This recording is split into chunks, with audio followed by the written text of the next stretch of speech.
So, congratulations about the great book. We are in awe by this captivating story. Le Refuge is undoubtedly one of the most suspenseful, well-structured, and ingeniously written psychological thrillers of the new decade, in our opinion. We already have great responses from readers and bloggers here in Bulgaria, and some call it the best book of 2021 so far. So how did you come up with the plot idea, and did you have real life inspiration for the story? Well, the main idea, the first idea was to write a thriller in an island with the situation, the location was an island. So that's the beginning, the first part of the book. And during the writing, I was not totally happy with the book because the idea was all the book in the island, okay, the thriller with a secret and at the moment I said to myself, you can do better, you can make something else, not just the island, but and I said to myself, I said, try to lose the readers. Try to make something different when the readers will be lost, will ask, what's happened? I don't believe it, I don't understand it. And at one point I imagined Sandrine, so the main character. I said, why she won't be found in the beach, not in the island, but in the beach, and with blood everywhere on this on her dress. body and clothes. Yeah. I say, okay, try it, and it gives a complete opposite direction to the island and to the main idea I had at first. So that's, and after, I imagined the rest of the story. I wanted already have a psychological book because I really love it. But the fact to change the way for Sandrine was it changed everything for the book as well, for the story. Yeah, it's great that way, really. When did you start writing stories, and did you always have interest in this genre? Well, at 9 years old, I already wanted to be a writer. It was my dream because I was shy, so it was very easy for me to read books more than to speak to the people. So I read a lot, and I began to write about 18 years old. I began with poetry and short novels, and I keep it for myself, of course. Yeah, I was too shy to make it read to anybody, and yeah, I began at about 18 years old. Yeah, but the first thriller I wrote, it was at about 23 years old, and it was because I read a book from a very famous writer, and I found it very bad. This book, to my opinion, it was not good at all. So I was quite angry about him because for me, he had the best job in the world to write it. It's a dream. And when I was angry about him, I don't mean the book was bad. For me, it was bad, okay? And I asked myself, but are you able to write a book like this? It's very easy to criticize, but could you be a book, a thriller like this one for 400 pages maybe or whatever? And okay, I say, okay, I will try. And it begins like this, in fact. Yeah, I read in an interview of yours that you as a small child, had connections with the printing house. Yeah. And the irony of fate is that this printing house is printing your books. And it's it's a real pride for me, because my mom had a friend who worked in this print house, and every month or 2 months he brings us a box full of book, okay, and he said, choose the books you want, okay. So at each time it was like a treasure. I take a book, it was maybe Stephen King or Mary Higgins Clark, and it was Christmas.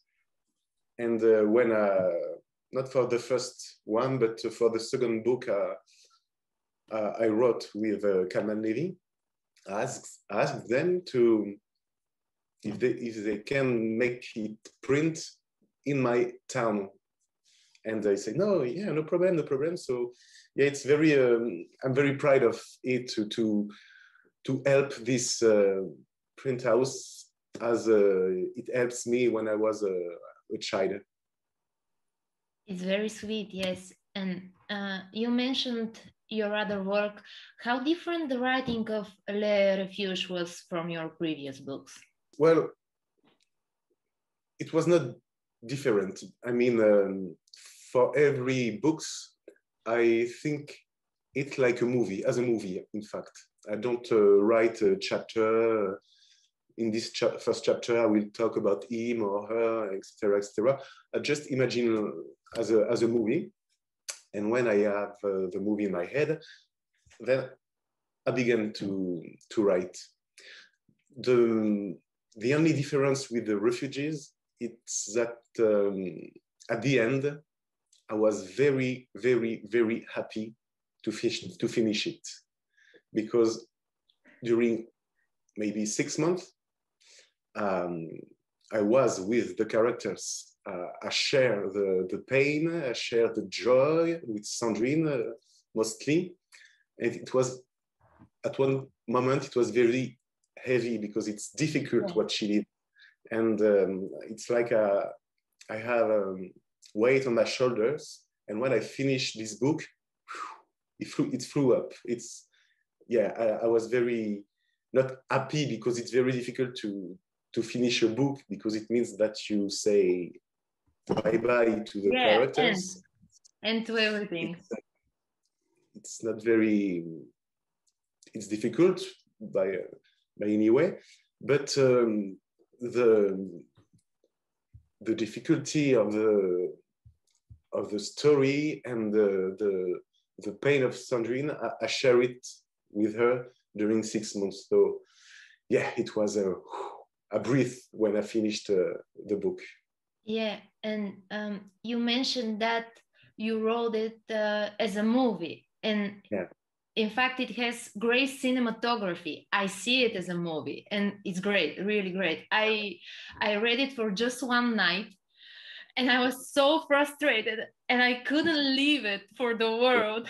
And it's very suspenseful and very captivating. And these characters, I was in awe. And what was the process of creating them? You mentioned that you thought of Sandrine first. Yeah. And I don't want you to give up any spoilers, so be careful. Yeah, it's difficult to talk about this book without Sandrine. Well, Sandrine, she's the main character, so she's very important. It's as I said, I don't prepare it. My characters, I don't prepare them by writing blue eyes, blonde hair, etc., etc. I just imagine them, and in fact, it's during the writing you begin to learn about her by what she said, and it's very difficult to explain how we can create characters, because we don't really create them. They are inside us, so it's a part of me maybe, and it was very natural. She was there with me, so it's like you have a friend in the room with you, and you don't create this friend. You just look at him and write how is he. So. And once again, with the spoiler alert ahead, I will take the liberty to quote just a small part of one of the best moments for me. It's right to the end. And it says, behind the flow of words, the author often shelters his deepest fears, locks them inside in the hope of getting rid of them forever. Did you as author have something to hide in this labyrinth of words and stories? Because it is a labyrinth, actually, with this story inside of another story. Yeah. Not to hide, no, I don't think so, but to express, yes, to say, to explain, maybe. I think in each book there is a part of the writer. That's what it's very fun with thriller. You can talk about psychology, religion, politics, philosophy, whatever. You can put a lot of things in the book. So yes, I mean, maybe the most important question that there is in the book for me, and I ask myself as a father, it's what will you do if you lose your child or whatever? It could be your wife or somebody you really love, and how will you react? Will you become crazy? Will you kill yourself? Will you continue to live but as a ghost? It's a question very, very difficult to ask.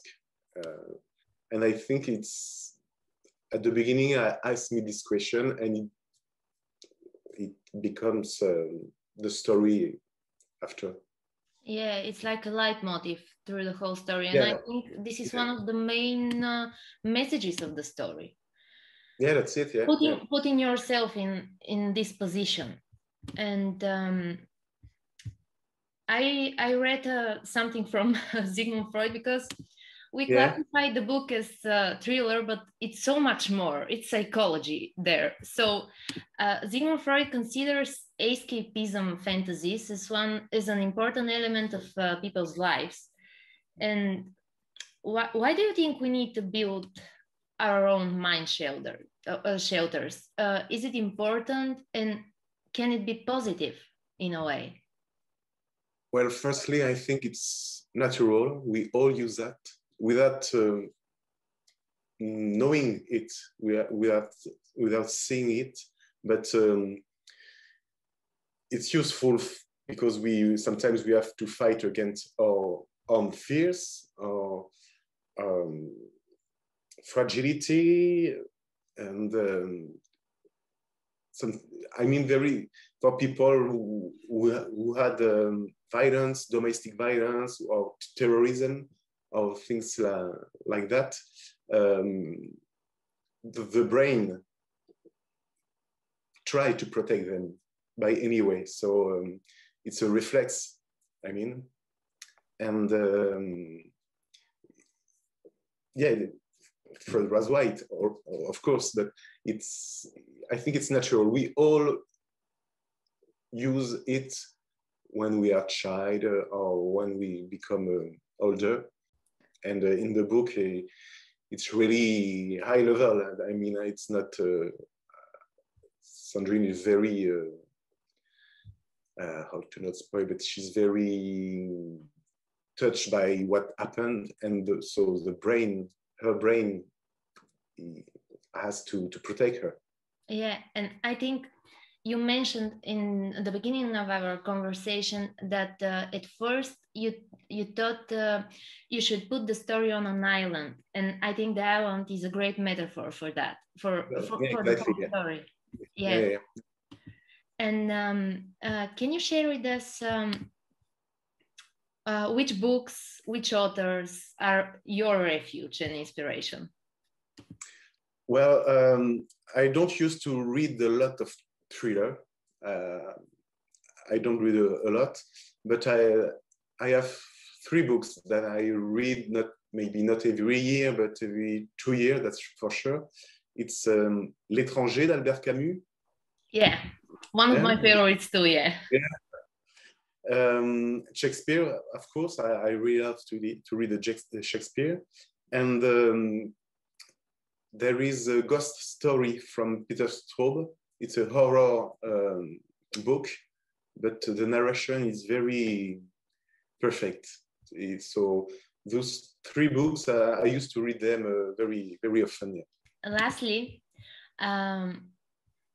we have an idea to offer our readers and social media followers a playlist with suitable music or songs to listen while reading the book.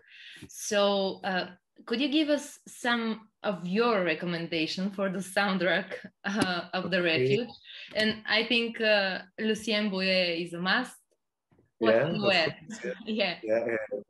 And for the rest, it won't be pop song, of course, because it's a very heavy atmosphere. I listen music before writing because it puts me in the mood. So I used to listen Agnès Obel. I don't know if you know her. Yeah. And mostly the album Aventime. And another album, it's from Nick Cave and the Bad Seeds. It's No More Shall We Part.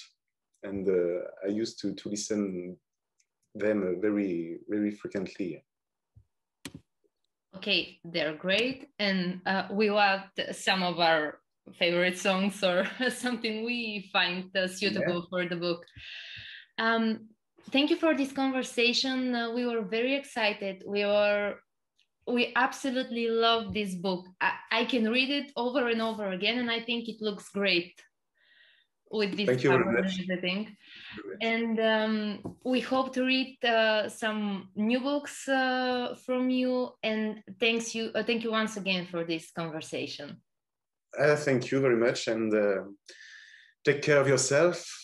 Okay, yeah. And I hope when all this mess will be finished to come and visit your beautiful country. Oh, you're more than welcome.